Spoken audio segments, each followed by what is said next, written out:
Hi guys, it's a baking day for me today. I just wanted to show you how I do my mousses. Today I used a red berry mousse. I buy these from Henley Bridge. They are ready-made purees, sugar-free and all natural. You can try it if you want. It's not that expensive and I buy them on offer most of the time. For 2 cakes, I use 150 grams of the puree and I put just about 80 grams of sugar. I don't want to put too much because if I put too much, then it's going to be too sweet. I am going to put sugar powder anyway in the fresh cream, so there is no point. I'm going to write the full recipe on top corner for this and for the next mousse as well. I'm gonna mix it a little bit and I'm going to heat it up. I have a special microwave just for cakes because it helps a lot. It might not be as healthy and many people are against it, but it's an extremely helpful tool to have it in your kitchen, to be honest with you. I don't know what I would do without it. Most of my products I buy from Henley Bridge because they have extremely good prices and they have pretty good offers as well. So you can try it if you want. If you have £150 spending, you have a free next day delivery as well. This is not an ad, I'm just telling you where I buy my stuff from. The next mousse I do is going to be a milk chocolate mousse. I'm gonna use it for 2 cakes, but the chocolate that I'm going to have left, I'm going to use it for crepes. I'm gonna make some crepes tonight, so it's gonna be perfect with it and a bit of strawberry. I'm gonna use 300 grams of milk chocolate, 34%, Balcolade I usually buy, and I use a 300 grams of fresh cream as well, which I'm going to melt together. And when we're gonna have a nice beautiful mixture, we're gonna set it on the side.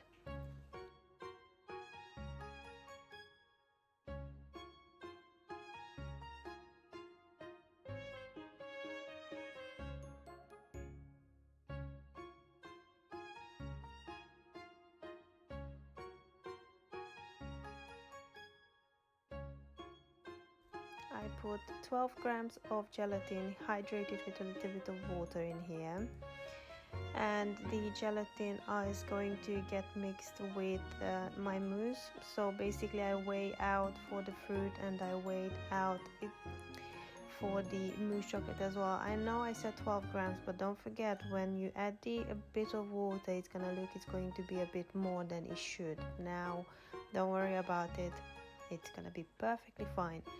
The chocolate one needs a tiny bit more, obviously, because it's a bigger amount, and I use the remaining of the gelatin. I just mix my chocolate together, it melted and incorporated together within between 2 minutes and 13 seconds, something like that, depends, but I was mixing them all the way through. I was stopping at every 30 to 45 seconds to make sure that everything incorporates well.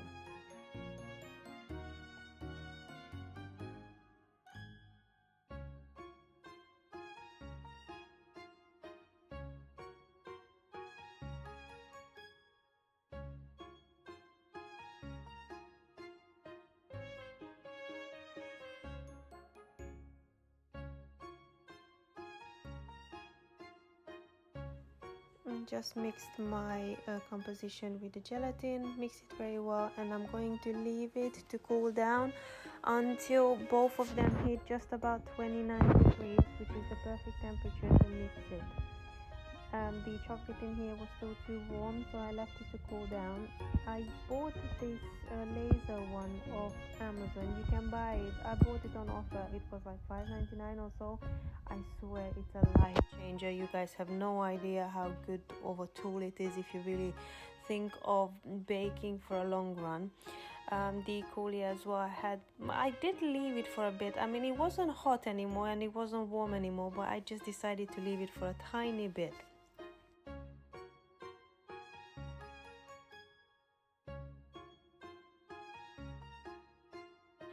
When my chocolate was cooled down enough, I mixed 300 grams of double cream or fresh cream, whichever you prefer to call it.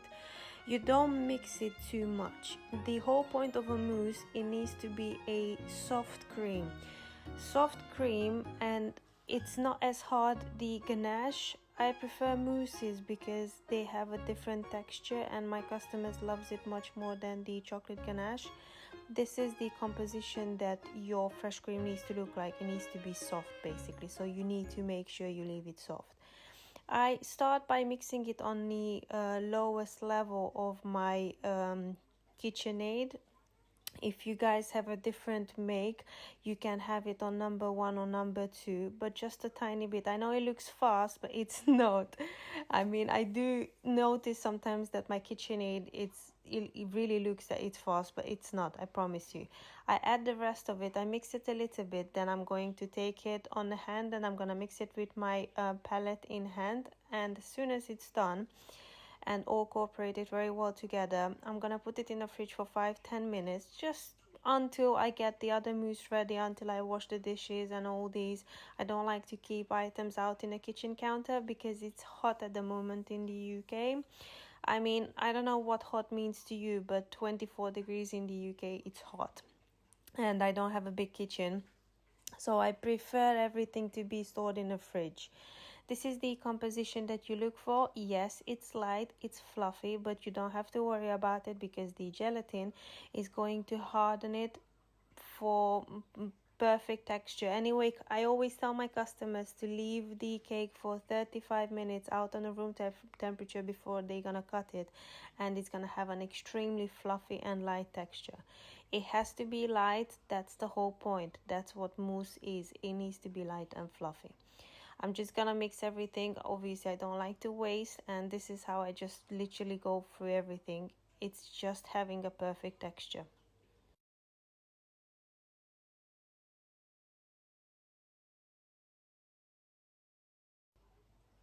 I do the same thing with my raspberry mousse.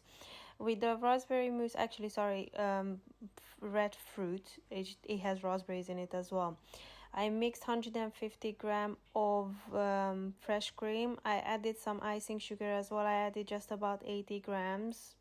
Maybe it was a tiny bit more. So it is sweet enough. Everybody makes it in the way they like it. I don't like it too sweet, but I don't like it neither too sour, so it has just a perfect combination, and it seems that my customers likes it as well.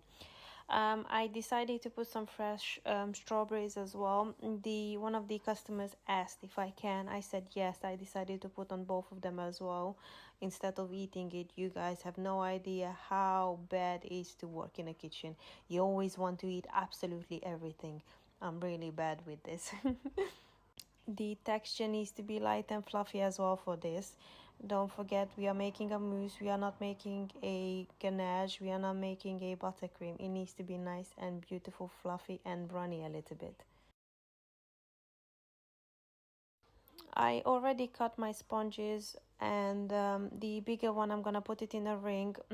So the bigger one is an 8-inch size. The ring is big enough for the 8-inch, but for some reason these rings, I bought them off Amazon, they don't come into a smaller than 6-inch. Now my cake is 6-inch, the one which is next to the 8-inch, but it just does not cover it properly, so I decide to go without the ring, and then I'm gonna use foil.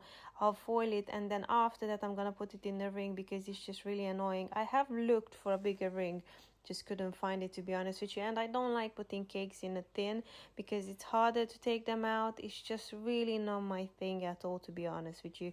Everybody works the way they want to. It's just really not my thing. Now, when I ensemble a cake, I prefer to put the chocolate cream at the bottom. The reason is pretty simple. The chocolate cream, I think, even if it's a mousse, it's the heaviest cream. You need to have the heaviest cream at the bottom. I don't like to have it in the middle. Once I've done it for us when I started baking and I was testing different flavors and different creams, and honestly you have no idea what a disaster it was.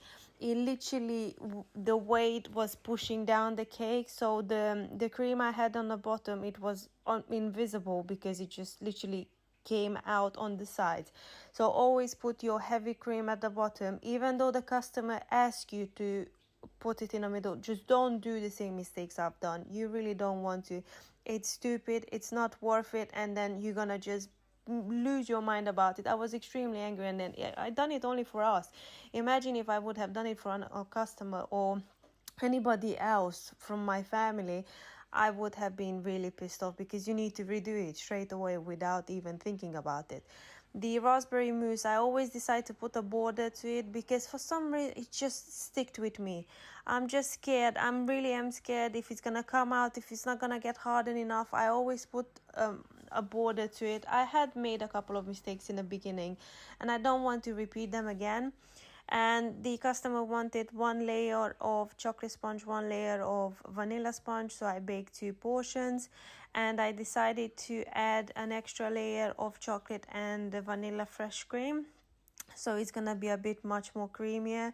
It's gonna be a really tasty and sweet and sour flavor that everybody is going for, to be honest with you. In the area I live for, we are Eastern Europeans. We don't like over sweetened cakes. That's our thing. We like to feel the difference and the balance in between it.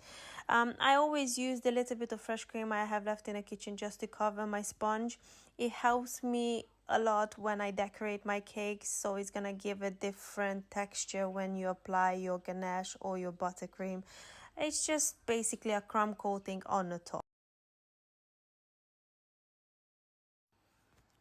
So for this smaller cake, I'm going to use the fresh cream border. The reason why I do this, as I said, the ring does not cover it properly, so I have to use a fresh cream border for it, which I already did. And I prepared my fresh cream. I prefer to put it in double layers just to make sure it's all correct and it's all fine. Because my cream is a bit soft. I mean, it did get harder a little bit while I put it in the fridge, but still soft. And I always add a little bit of the crispy pearls. People started liking them so much, so I don't mind putting a little bit. It actually helps the texture because it's dark chocolate, so it cuts down a little bit the sweetener, and it tastes actually very nice with the chocolate cream.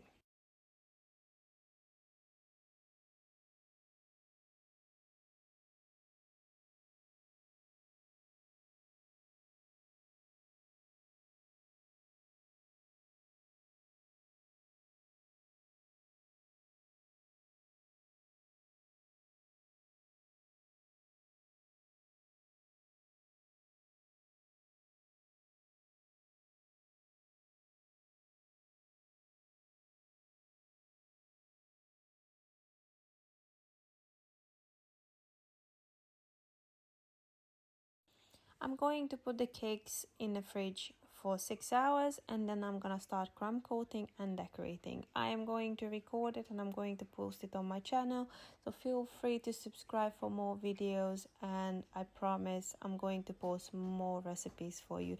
Thanks for watching.